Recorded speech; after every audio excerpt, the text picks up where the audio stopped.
Certo dia, magiando a central do Brasil, deparamos com um aglomerado de pessoas olhando por cima da murada da linha férrea para algo lá embaixo. Julgando que fosse um desastre de trens, paramos. Chegando mais perto, soubemos que se tratava de um moço de 25 anos presumíveis que acabara de ser eletrocutado por ter tocado um cabo de 6.000 volts. Lá, deitado à beira dos trilhos, parcialmente coberto de jornais, estava o seu cadáver.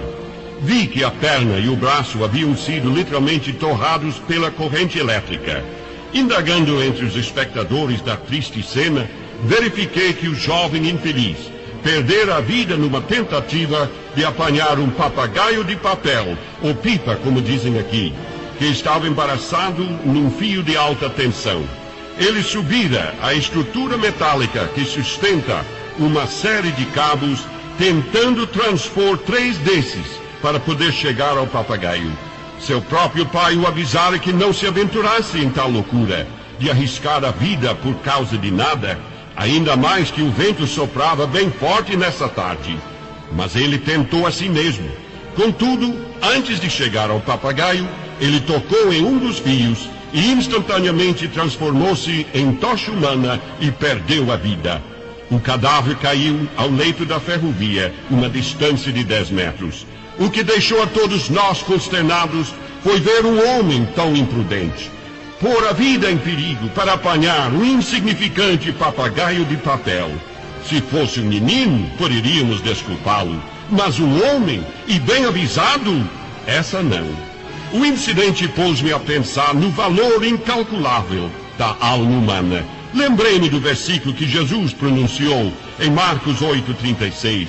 Que aproveitaria o homem ganhar todo o mundo e perder a sua alma? Jesus abordou este profundo assunto a fim de salvar as almas dos homens.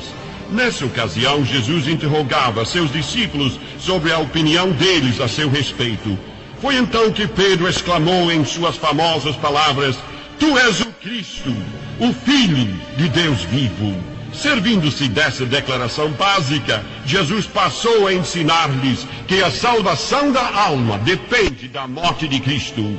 A alma seria resgatada não por ouro ou prata, nem por observância de ritos e cerimônias, mas sim pelo sangue do Cordeiro de Deus. A princípio, Pedro repeliu a ideia da morte de Jesus, mas depois tornou-se um eloquente pregador desta mensagem.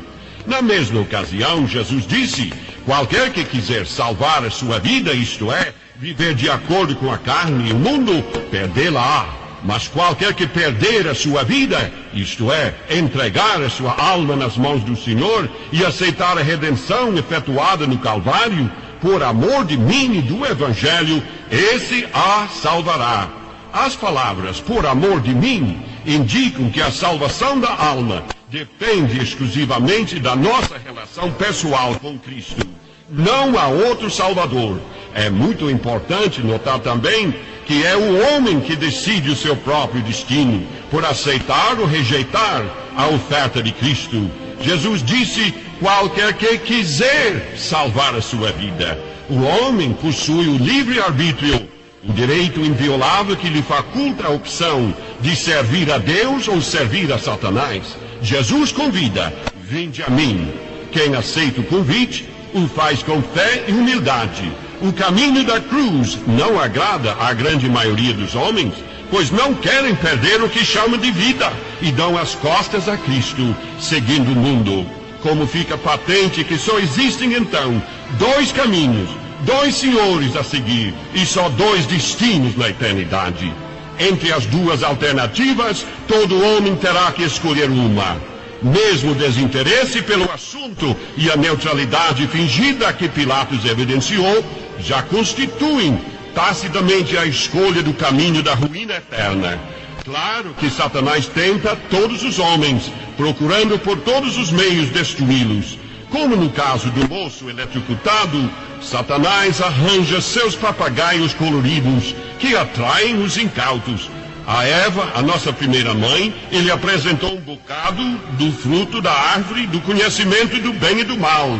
Comendo dele, ela e o marido, Adão, foram expulsos do jardim do Éden.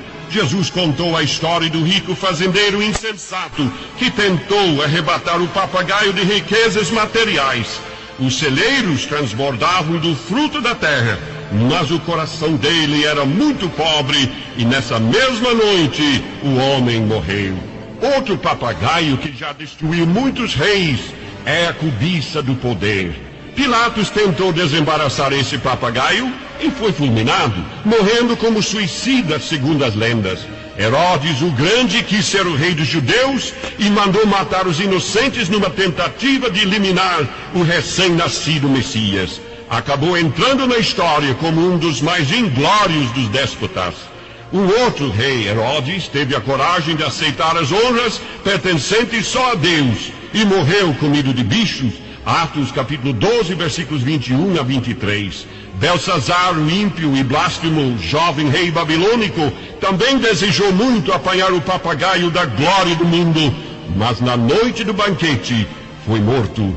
O prazer sexual não deixa de ser outro papagaio bastante atraente, em busca do qual multidões inumeráveis já foram fulminadas pela justiça divina, que continua afirmando: não adulterarás. O carnaval, repleto de excessos, loucuras, adultério e fornicação, não deixa de ser um papagaio que condena multidões de insensatos. O homossexualismo foi o grande pecado de Sodoma e Gomorra, pecado que levou Deus a destruí-la com fogo e enxofre. Deus não se deixa escarnecer, porque tudo que o homem semear, isso também ceifará, porque o que semeia na sua carne, da carne ceifará corrupção. Lemos em Gálatas capítulo 6, versículos 7 e 8. Os antediluvianos, o rei Saul, os reis Herodes, os adeptos de falsas religiões imorais, todos ceifaram a morte. A mesma sorte está reservada para aqueles que assim vivem no dia de hoje. A Bíblia diz: como aos homens está ordenado morrerem uma vez, vindo depois disso o juízo. Hebreus 9, versículo 27. O juiz será o próprio Jesus Cristo, cujos olhos são como chama de fogo.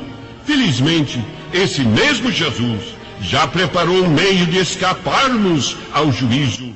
Esse meio foi ele mesmo se ter oferecido para tirar os pecados de muitos, e ele aparecerá aos que o esperam para a salvação. Cristo, o único homem perfeito, substituiu a todos nós em juízo no Calvário. Deu a sua vida para que nós tenhamos a vida eterna.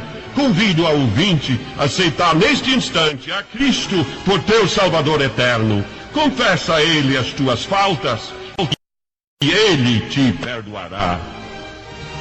Oremos. Ó Deus de amor, contempla estes muitos amigos que neste momento te buscam com fé, confessando os seus pecados. Perdoa-os por causa de Jesus. Amém.